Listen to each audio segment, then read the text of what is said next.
Coach, can you start us with an opening statement, please? Super proud of our team tonight. So much respect for Bowling Green. I've known Daniela for a long time, and she's done an incredible job building that program. They're so hard to play against because they're so balanced and do so many things well and defend well. And this has been a challenging week for us. We've faced about as much adversity as you can face in a week. You see Lauren Matthews' hand wrapped up out there. She took an injury in practice on Monday, didn't practice all week, didn't know if she'd be able to play tonight.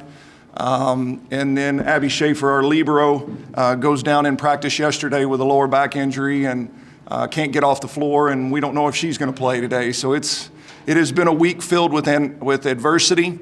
And it wasn't the cleanest, best volleyball we've played, but we just seemed to find a way. I think our tournament experience paid big dividends today.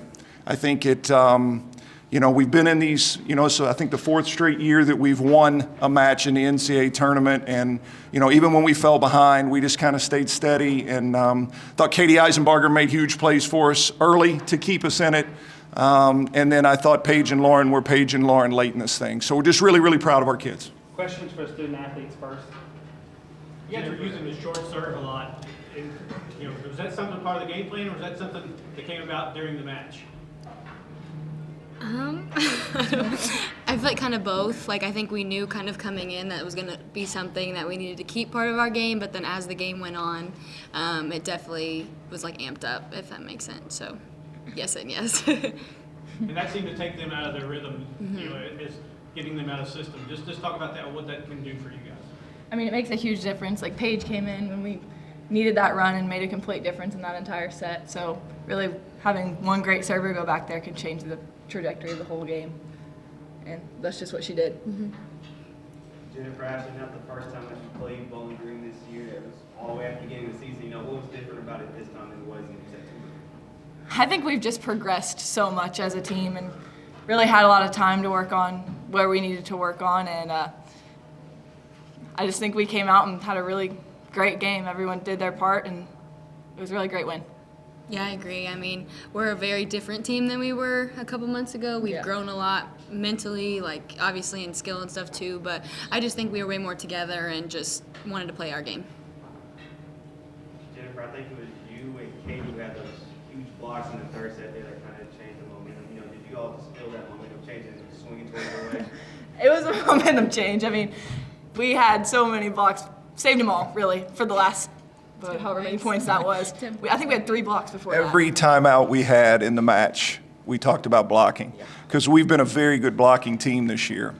And it was very frustrating for me on the sideline, and I just didn't know they were saving them all for about 6 of the last 9 points and some big-time blocks right there to separate in that third set.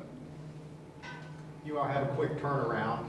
Take us through the rest of the evening. Are you going to watch this next match, or what's the next 24 hours going to look like? I'm assuming we're going to stay and watch, but definitely getting sleep. We're all going to need sleep. Like you said, we've got some injuries and people hurting a little bit, so making sure we're taking care of our bodies, eating some good food, getting lots of sleep, and just waking up tomorrow grateful to be playing another day and just taking it for every second that we can with joy. So.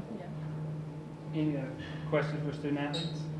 Yeah, I was going to say, in that second set, I think you pronounced it Hubby. She kind of took off a little bit. They kind of focused on her. As you go further in this tournament, you play 4 teams with more power on that front line. How do you all come back going against teams like that? Blocking. Yeah. Blocking. Yeah, we just got to do what we can blocking. Hobie, is that what you say? She's a great player. Mm-hmm. It's really fun to play against her. So that's how it'll be with the next team we play with, Kentucky. They're going to be great hitters, so we have to do what we can. Kentucky, Loyola, both really good offensive teams, and we got to block better. Bottom line, we got to block better if we're going to advance past tomorrow. Anything else for student athletes? We're going to dismiss them. Keep coach here for a minute. Thank you. Good job. And once they clear, we'll open questions for the coach.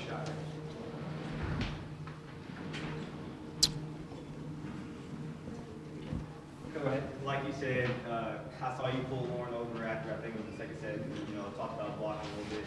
Blocking seemed to be the story of this game, what are those messages like to the team? Well, Lauren, again, you have no idea the week this kid has had. I mean, when she took an elbow right to the top of her hand and it just ballooned. And we didn't know if it was broken or what was going on, but she couldn't even come close to practicing this week. And we had no idea if we would have her tonight. But, and in the first two sets, I thought she was very tentative, with her swings, blocking, all that, which you can understand suffering an injury like she did. And, in the third set, I said, look, I know you feel off, because she just kind of felt out of sync and out of rhythm. I said, I know you feel off, but whatever you see, just commit to it. Commit to it and let it fly. And she was a much different, much better player and really took some terminal swings for us in that third set. Travis, I think it's 15-0 for you guys this year outside Diddle, going on the road. Just what about this team? Is it the experience? Is it the camaraderie? Like what allows you to be so well away from home? That's pretty incredible. I had no idea. We're 15-0 outside of Diddle.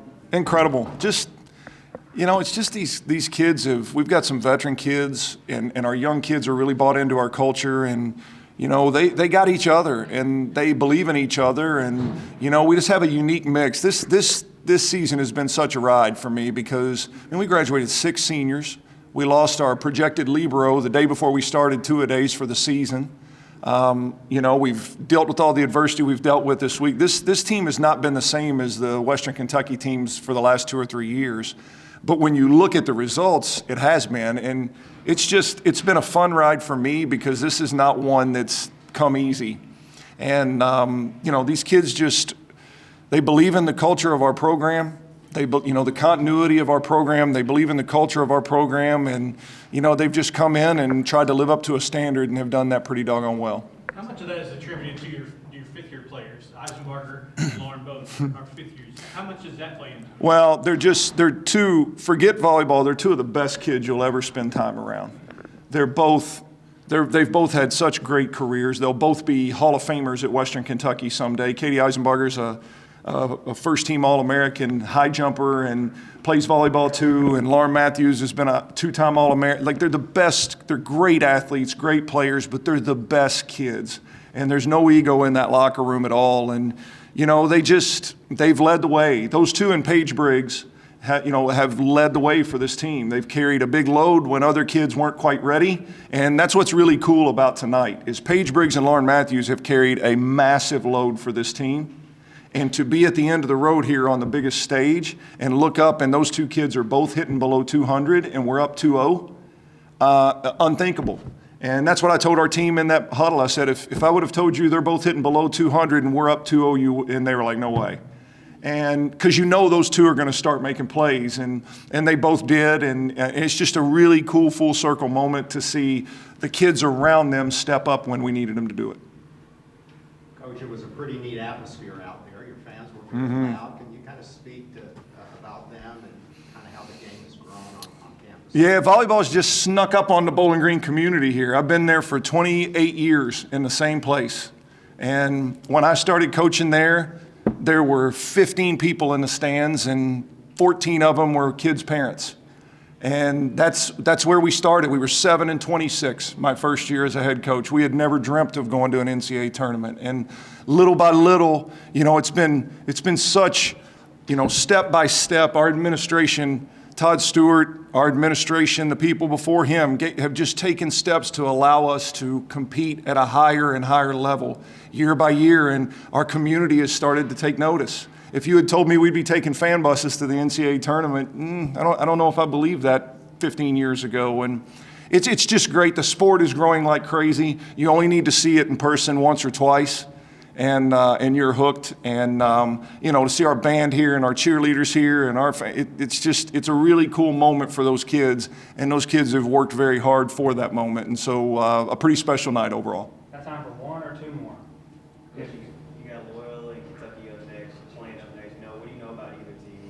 Well, look, Loyola's a team we played last year. They're the real deal. they can really play. They're a fearless team. They play with great energy and aggressiveness, and like they are a scary team to play at any point in the year. And I think Kentucky could have their hands full with them. But, you know, what Craig's done at Kentucky, you know, this year, you know, the fact that he and I were talking about it yesterday, the fact that they've won an SEC championship with all that they've faced this year is maybe a better coaching job than he did when they won a national championship. This year has been a culture year for Kentucky volleyball too, because they've had a lot of bumps along the way, and they too have withstood them because, you know, I mean, in life we find out what we're like when things aren't going well. And they've had a lot of hurdles they've had to cross, and for them to be sitting here, and now they're getting healthy, and they got their lineup together, and do not get it twisted. They're a Final Four caliber team, you know, with their physicality and what Emma Grome does setting for them. And so, you know, it's going to be a real challenge for us no matter who we get. Anything else? Thanks, everybody. Congratulations. See Thank you, tomorrow. guys.